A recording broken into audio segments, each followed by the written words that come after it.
In this video, we're going to talk about bank robberies, rabbit heart studies, and snorkeling. Now, if you were to ask most people what they want from life, the average answer you would get is, I just want to be happy. Or if you would ask most people what they want for their kids, you might get two answers, like, oh, I just want them to be happy, or I just want them to be successful so that they can be happy.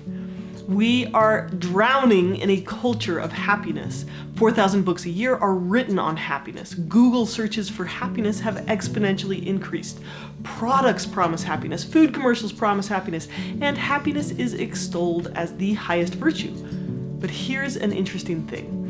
What if I could promise you that I could create a tank, an amazing tank, that you could program to feel any experience in the entire world? Pleasure, success, anything you dream of. And this experience would feel 100% real inside the tank. You could be the world's best athlete, an Olympic gold medalist, a World Cup champion. You could be the world's best-selling author. You could be the sexiest man alive or the most adventurous explorer. And while you were in the tank, it would feel 100% real. You would feel happy. You would only have to leave that tank briefly to go change up your experience, and then you could go right back in. So, would you choose this life for yourself? Would you choose this life for your kids? So even though the vast majority of people would say that happiness is their goal, when presented with the option to experience decades of happiness in the tank, most people would reject the tank. Because deep down they know that there is something much more valuable. A life with purpose, with meaning, with authenticity. We are all drowning in cultural messages that promise that happiness is the ultimate goal. But the crazy thing is that mountains of research show that trying to feel happy backfires. It actually makes people more miserable. The pursuit of pleasure, of delicious food or sumptuous art or sex or travel or wealth might make people feel happier in the short term, but leaves people empty in the long run. Chasing happiness actually strangles happiness. And that's the weird paradox of emotions. The more we focus on them, the more it backfires. Like, you've probably thought at one point or another, if I just didn't feel anxiety, or if I just didn't feel depression, my life would be so much better. But what if it was that thought, that striving for feeling good, that's actually what's strangling your ability to find real fulfillment in life? So if I'm saying striving for happiness maybe isn't the most effective approach, like, what's the alternative? What do we strive for if not happiness? Well, I say purpose and meaning. But we are starving for purpose and meaning. As more people move away from religion, as more people become more isolated and lonely, as workism takes a higher role in people's values, as people get greater education and higher wealth, more and more people feel that life is empty, hopeless, or aimless. Nearly a quarter of Americans report that they have no meaning in their life. So in this video, you'll learn how to run toward the life that you truly desire, a life that is rich and meaningful and full of goodness and purpose. We will discuss 4 ways to do this with practical steps you can take so that when you look back on your life, you are pleased with what you've done with it and you feel fulfilled along the way.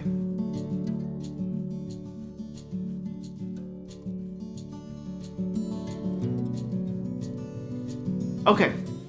This video is number 29 from my 30-part series on how to break the anxiety cycle.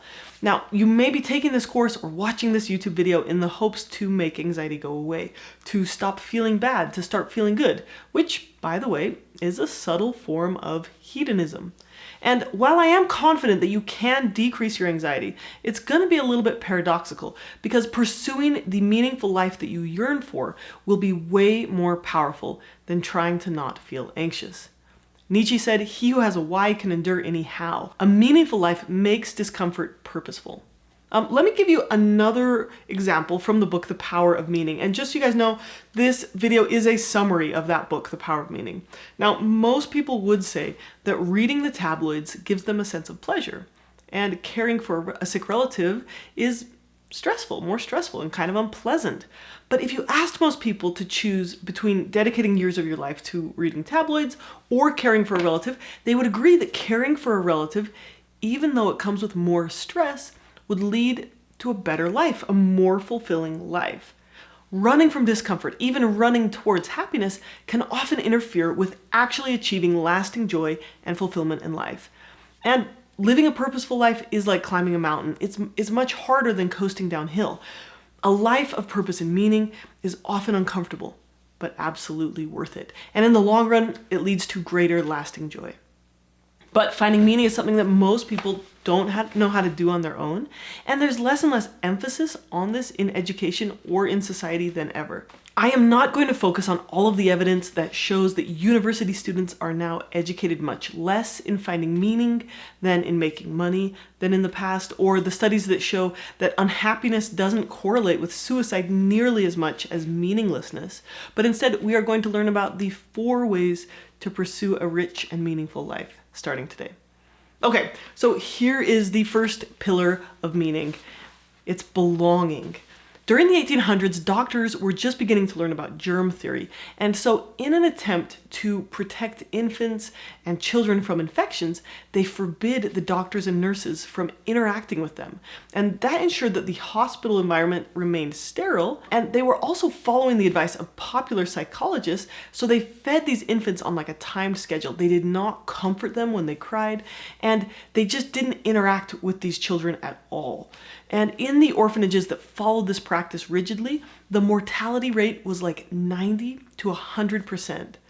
Then, on the other hand, they found that children, even very ill or weak children, when they were raised by their mothers, even in dirty conditions, had much better survival rates. So they began to encourage the nurses to comfort, to hold, to caress the infants. At Bellevue Hospital in New York, where this type of care became the norm, the mortality of infants went from 35% to less than 10% in 1938. To thrive, it was discovered, an infant needs to be held, walked in someone's arms, caressed, hugged, and sung to. It is this connection that helps infants survive and thrive. Another study on the effects of diet on the heart health of rabbits found that poor diet directly impacted the buildup of plaque in the hearts of rabbits. So this is what makes heart attacks more likely in humans, that plaque buildup in your hearts. But they were looking at the results of their study and they found something like really interesting. So when they compared these 2 groups with the exact same feed, the exact same cages, the exact same physical environment, they found that one group had a 60% less plaque buildup than the other. So the researchers were confused. They were like, what could account for this difference? And they worked hard to figure it out because one group was way healthier, but they were eating the same food. And as they compared every aspect of the rabbit's environment, they found that the only difference was that the researcher in charge of the healthier rabbits talked with them, caressed them, and essentially loved the rabbits. So that sense of love and connection physically changed the rabbits. Like these infants and rabbits, we are all hardwired with a biological and spiritual need for connection. We yearn to belong to a group, to be supported, loved, accepted. It's the quality of our relationships that determines the quality of our lives. But more people are isolated and lonely than ever. Recent studies show that 1 in 3 Americans say they don't even have one close friend. And I've got a longer video on the effects of loneliness on your physical health, but in this video, we're taking a positive approach. So we're talking about belonging. It's an essential aspect of creating a meaningful life. So belonging is creating relationships where you care for others and you feel cared for, and you have regular positive or at least neutral shared experiences. It's using your unique values and strengths to benefit the world. It's using them for something that's not just yourself. Belonging is about fostering connection, even in small moments. It's about choosing to value others and put the needs of others before your own. Now, this may sound counterintuitive in our hyper-individualistic society, but to clarify, I did not say instead of your own. So, in a society where everyone is focused on themselves, we wither. But when we make sure to give to others, we all flourish. Find meaning in your own life by reaching out to others. And I know when you feel isolated and lonely, it's easy to feel really helpless about this. So let's talk about a few easy ways to increase your social connection. There's this thing I use in therapy, which I call +1 interactions. So when you interact with someone, just add a little. So if someone says hi, a -1 is like not saying hi back. A 0, keeping it on the same level, is saying hi. And a +1 interaction, saying like, hi, how are you, adds a little energy to the situation. So in every situation, just give a tiny bit more energy back to the person. You could be the one to initiate, to ask someone about themselves, to offer something about yourself. Like, we can't wait for others to do this for us. Okay, the next tip I have is like, seek to give. See who you can serve. My sister-in-law recently told me this story, that she moved into a new neighborhood and she didn't know anyone, and people seemed kind of distant and uninterested.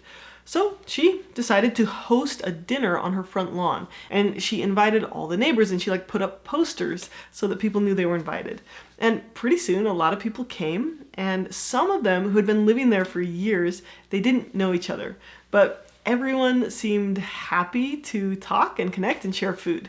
And eventually this became like a monthly potluck, and the neighborhood over time grew closer and friendlier.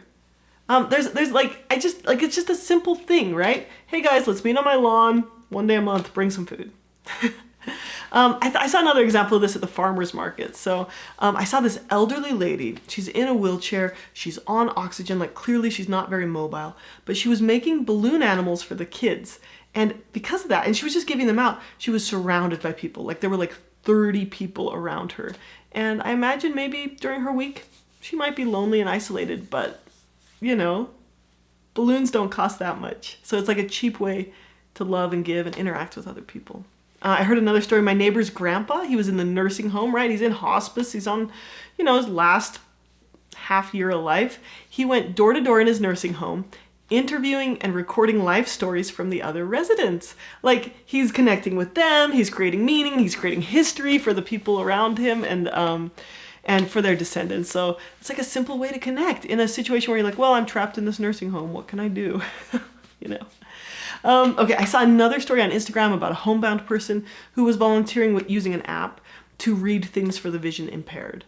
Now I know, like, it can be hard to find the energy to initiate these things, but like, one thing that can be helpful is like just scheduling things in, like planning a recurring friend date, or find a group of like-minded people. Like, you can get involved in a cause, whether it's LARPing or birdwatching or political protests or the PTA. And then the last thing I would say is just strengthen the relationships you already have. So if you have an acquaintance, see if you can make them a friend. And if you have a friend, see if you can make them a good friend. And if you have a family member, like, make it into a tight family member. I just have one more story. My grandma and grandpa, they had this group of friends from college, and there was 12 of them, and they all got married and had families and stuff, but once a month they would have this dinner party with the 12 of them. And for 50 years, they would meet together monthly. And so they were all friends and involved in each other's lives. And I miss that. Like, I wish we had, I think it's harder than ever to do this, but I know it's possible. Okay, one of the best ways to feel like you belong is by helping others feel like they belong. Are you part of a family? Can you heal something in your family? You have a social group, how can you enhance it? So most of us have these groups, but the difference is just being intentional about creating something with that.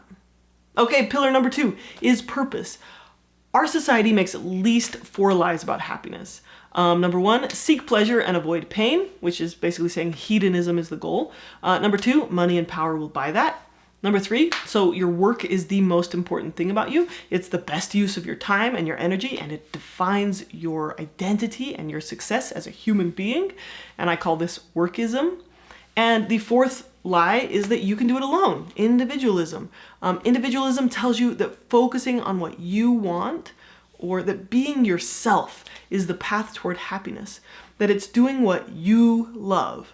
But instead, I think this individualism leads to a lot of misery. People have found that greater happiness lies in how to best contribute and even do your duty. I heard this quote recently that said, your vocation lies where your deep gladness and the world's great hunger meet.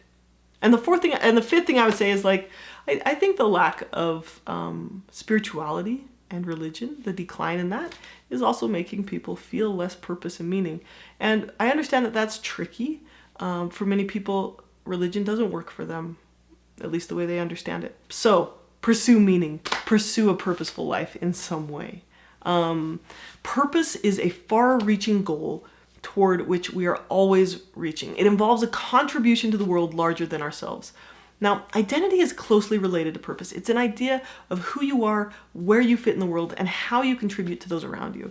Knowing your strengths and talents and using them in your work leads to a greater sense of meaning. So discover your unique gifts and how you can employ them to help others live better lives. A purposeful person is more concerned with helping others live good lives. And there's a few ways to do this. Adopting a service mindset helps people find more meaning in their work. The most meaningful jobs are rated as mental health professionals, clergy, and teachers, people like that. And whatever job you have, you can focus a little bit more on helping and serving the people you work with and for. You could be the person who makes other people's lives better. And remember, this doesn't have to be something huge or public. You don't have to save the world all at once. You could just make your home a little bit more loving. You could pick the weeds on your street. You could help your coworkers feel like you care about them. And for those of you who feel like you haven't found your calling, it doesn't mean that you can't find meaning. So in each of the small things we do each day, we can find ways to lift others up. Okay, and so an important part of finding your purpose is identifying your values and strengths. What are you passionate about? What are your true values? How can you use these for the betterment of others? You can join a cause, be political, do a service project, find one person to help. You must be the change you wish to see in the world. Okay, number 3, storytelling.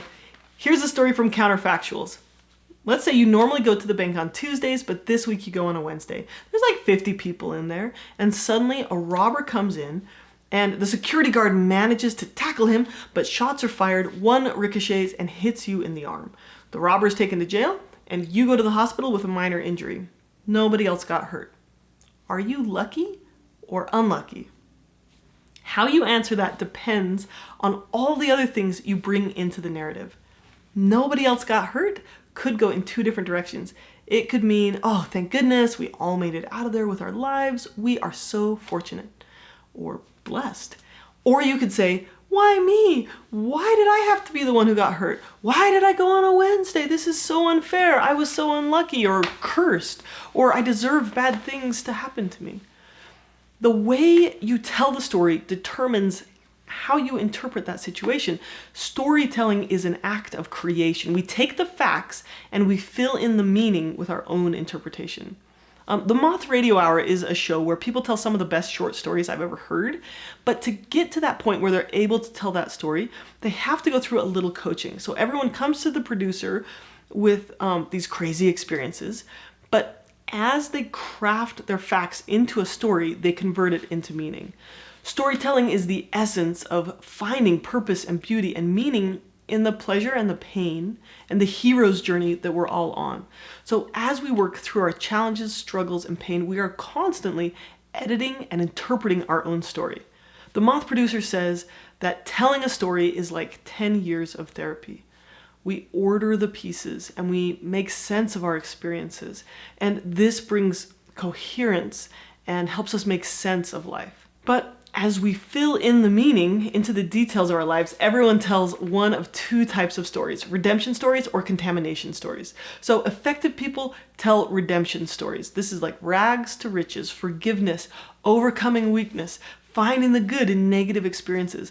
They transition from bad to good. They connect those dots and they say, this is the way that I converted that pain into growth or healing or doing good in the world. The opposite of a redemptive story is a contamination story. These stories end in the bad regardless of the good. So they might say something like, this is the way that my pain or that person or that situation broke me and ruined my life. Storytelling is a huge part of our identity development. Our stories are an internal narrative about who we are, how we got that way, and what we did with the challenges we faced. It's an act of creation. We choose the way we see the story. Storytelling to yourself can help you gain meaning. Storytelling to other people lets them know that they're not alone, builds connection, and helps them find meaning too. So when you tell your story, what changes inside of you? Like, think about all these people who've written memoirs. Like, something changes as they go through the process of writing that story. Also, I think storytelling is the opposite of shame. It's healing and empowering. So, what's the story you're going to tell about your life? I would say write about the pivotal moments in your life or the traumatic ones. Consider the meaning that you take from them. Ask, how would my life be different without the pivotal moments in my life? Whatever happens, you can ask yourself, where is the good? What did I learn from that experience? Or how did it help me gain a depth of heart or understanding? Okay, the fourth pillar is transcendence. In order to have meaning in life, you need to be connected to something greater than yourself. Purpose is using your talents for something bigger than yourself. Transcendence is about getting connected to something bigger than yourself. It's those moments that take your breath away, that leave you changed. Let me tell you some of mine. Cross-country skiing on a winter night, alone in the mountains, far away from light pollution, where the stars were brighter than the darkness. Or climbing up a challenging route in the Tetons, flowing uphill through that rock and the clouds with a skill that I'd mastered over years with excitement and wonder. Or kneeling in prayer and feeling encompassed by God's love. Or another time, just being immersed in Gregorian chants in Jerusalem. In each of these moments, I felt connected to something much bigger, more real, and more awe-inspiring than myself. The reason I climb mountains isn't for the view, it's the way the experience changes me. I don't come down a mountain the same person as I went up it. But transcendence isn't always mysterious. Let me tell you a story. One day I was having a tough day. I felt like lonely and discouraged and kind of overwhelmed with my family. And I got a text message from an acquaintance and it said, "Hey Emma, I was just thinking of you. Do you want to go for a walk and talk?" And this was like the exact thing that I needed at that time. And this was my friend Mary. The more I get to know Mary, the more I'm impressed with her. She believes that God will inspire her to help others. And every day, as part of her morning routine, like she does meditation and she'll exercise and she'll do some writing and she'll do some other things. As part of her morning routine, she has a few minutes dedicated on her schedule to asking God, who can I help today? And then she writes down any thoughts that she has or any names that come to mind. And then she reaches out to those people just like she had reached out to me. And I've seen her help and comfort and support so many people in our little neighborhood. She was telling me a story the other day of one time she had this thought to reach out to this woman. She reached out to her, went to her house. She found out the woman was like really sick and pale. So she called an ambulance and it turns out the woman's oxygen saturation was super low and that she needed a heart procedure to save her life. So that was kind of a big story, but like in hundreds of ways, she makes our community a better place and she connects with the divine every day to do that. So the question here is, how can you create a system to connect with the divine more regularly? Buddhists practice kindness, loving kindness, both in meditation, but also in their daily interactions with people who can sometimes be difficult. I've felt transcendence in prayer, scripture study, and temple attendance, but also in nature and on mountains. When I finally learned to center clay on the pottery wheel and while snorkeling in the Red Sea. I felt transcendence while walking through the slot canyons of Jordan, only to turn a corner and see the treasury. Recently, I was up in the middle of the night with my sick baby who was throwing up, and I remember thinking, there is nowhere else I'd rather be. Like I was in flow in the middle of a very difficult situation. So I believe we can create these experiences, and some common themes with transcendence include, we can't create these experiences. We can create the environment where these experiences are more likely. So some common themes include sacrifice, mastery, service, and practice, monotasking, reflection, and quiet, plus a connection to nature and other human beings. I believe that the opposite of transcendence is distraction, separating ourselves from life, our feelings, and what we care about. It's keeping busy. It's running after pleasure instead of depth. So can you develop a habit of putting yourself into situations where this happens? Can you develop a mastery that helps you get in touch with something amazing, that changes you, that helps you connect with something bigger or higher than yourself? What will this look like? And I would say write about this in your workbook. Okay, so when it comes to building a rich and fulfilling life, There is no quick fix. There's no 5-minute hack here. It comes down to constantly refocusing your life on what is most important to you. So, there's 4 ways to run toward a rich and meaningful life. Belonging, which is foster real relationships, connect with others, serve them, invest your time and energy in relationships, and be excellent to each other. Number 2, purpose. Seek to do good in the world, to use your unique talents to make the world a better place, whether that's loving your neighbors or inventing a new technology or creating music that helps people feel alive. Use your gifts to make your space a better place. Number 3, tell your story. Pay careful attention to your narrative. Do you tell a story of gratitude and authenticity and wonder and overcoming obstacles? Or do you tell the story of being a victim, of hiding your truth? Or in shame, do you hide your story? Number 4 is transcendence. Connect to something higher, bigger, and brighter than yourself.